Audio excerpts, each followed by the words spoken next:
Okay, so number 6. If you know somebody local, get the inside scoop. There's nothing better than going to a place and finding out that just past that tourist road, there's like a restaurant a couple streets back that's really amazing that nobody else knows about but the locals. So when you can find those things, or they know the good places to eat, the good places to walk, where it's safe, where it's not, any of that is all bonus.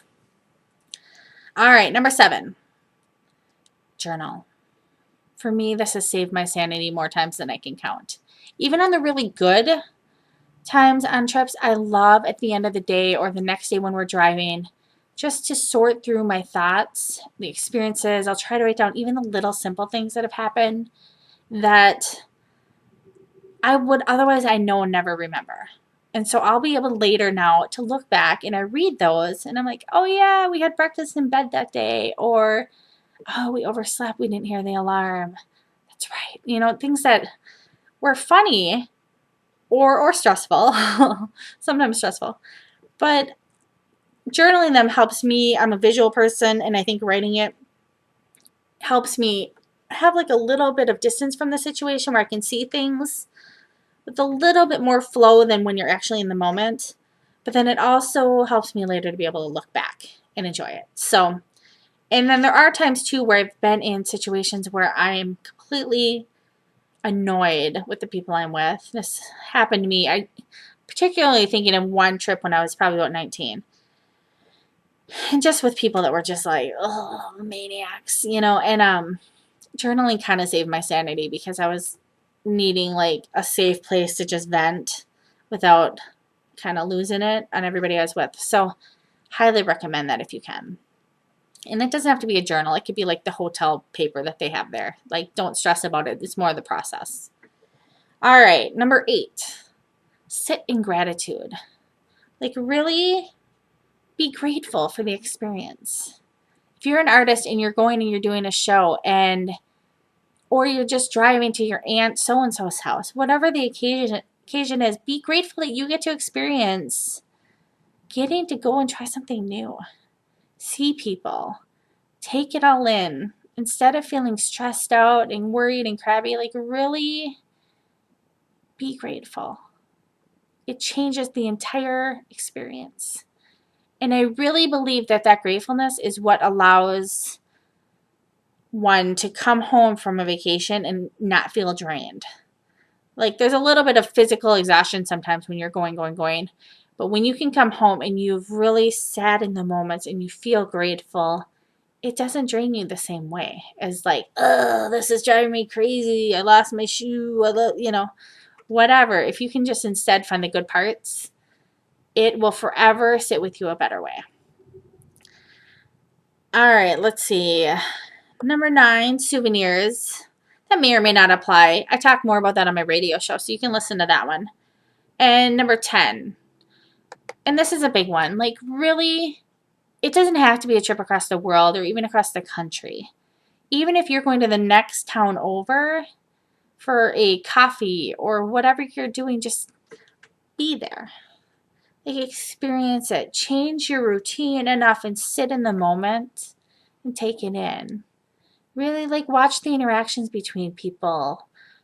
Watch, read people a little bit. See how the people behind the counter are interacting with their customers. Smell the food.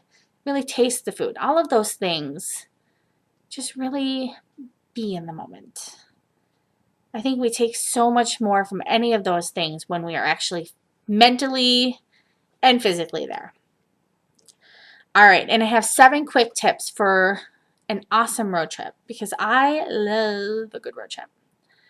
So number 1, you have to go in with a sense of adventure. And I'm talking like be up for randomness, crazy, silly, hokey roadside attractions, finding the humor in gas station bathrooms. Be up for it. It's part of the adventure, and just really, like, don't be too cool for school. Like, go there. Be there mentally. Number 2, have a plan. If you're driving with a group of people, somewhere, a spouse, anybody other than yourself or with yourself, but have a plan a little bit ahead of time. because I have gone on road trips both ways. I remember one time with my mom and my sister, and we left Texas, and I'm thinking, all right, we're on the road, we're going. And we were like one town over, and they wanted to stop and have a sit-down dinner.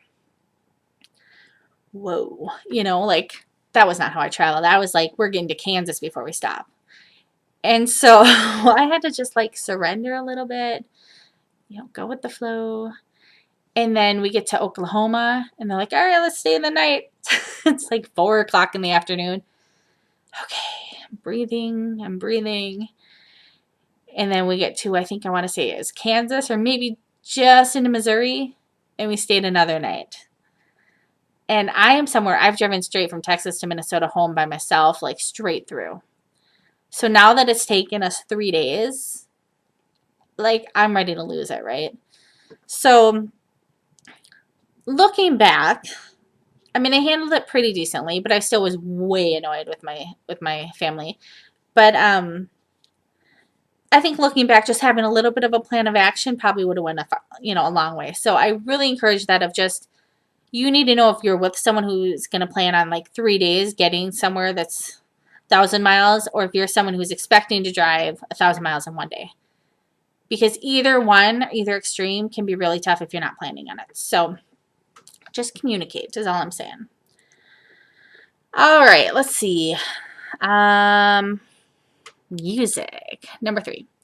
There is nothing that sets the mood more, I feel like, than good music. So you can do some online searches for this, whatnot, but when you're driving along and you're, in the middle of nowhere and you have fun music, it becomes an experience, not just how many more miles. I remember driving through the back roads of Utah, and my husband's there, and we're listening to Zac Brown Band. And the music's just like, we're listening, and I'm like, I will never forget this moment. And the music just totally enhanced all of it.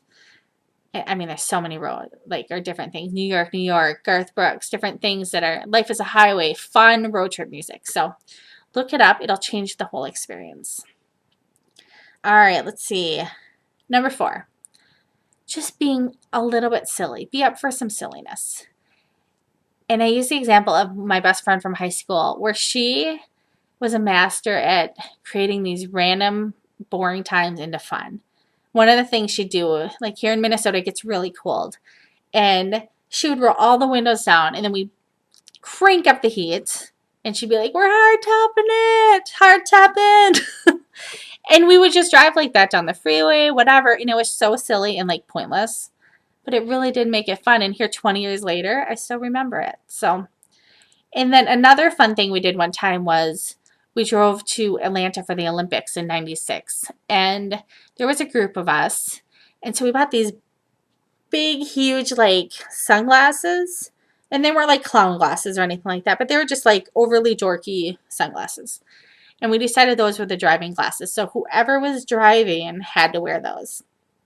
Something so silly and simple, but it really did make it fun, and it made it just kind of this thing that, like, I'll always remember. And it was just a little bit of not a tradition isn't the right word, but just something that starts to, like, define the moment a little bit. So be up for some silliness. Be up for stopping at the silly dinosaur on the side of the road, or this random rock pile, or whatever. Take some pictures, like, have fun with it. All right, let's see. Number 5 is good snacks. Really, a whole experience of a road trip is totally different if you are loading up on, like, I'll take me at age 20. My road trip diet consisted of Mountain Dew, beef jerky, and probably chocolate. So let's guess how Noelle felt when we would get somewhere 1,000 miles later. Like, crap. So switch that to really trying to drink a lot of water and being okay with stopping because you've drank a lot of water.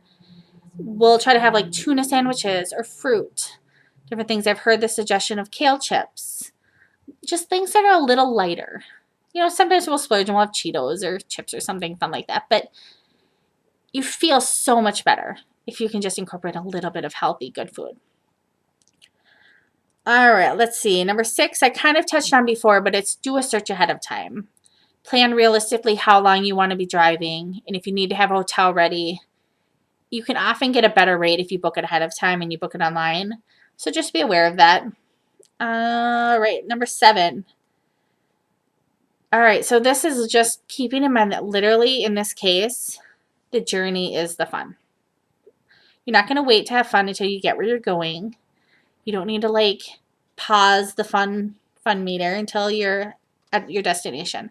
So make all those little parts of the road trip really fun. Try to have like some cozy clothes you're in or something comfortable to travel in. You don't need to be all like spruced up the whole time. Maybe you have a sweater you throw on when you go in somewhere or whatever that looks nicer. But just, yeah, go with the flow a little bit.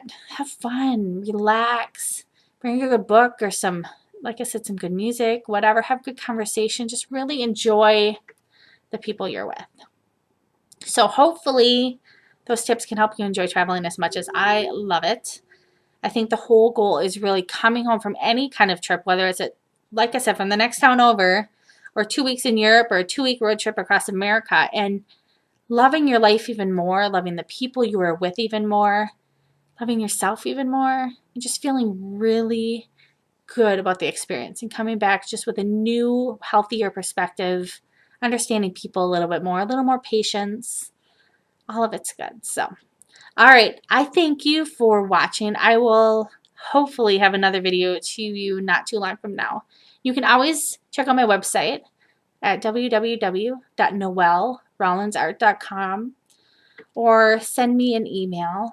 I admit I have not figured out how to reply to the YouTube comments, so I apologize. I've tried many times and I must have 2 profiles or something, like a personal and a business, and one won't let me and then I do the other and I can't figure it out. So I'm not trying to ignore anyone who comments, but I don't have the time, I guess, to sit and figure it out. So if you want and have a question for me, just email me and I'd be happy to answer. So, all right, have a great day.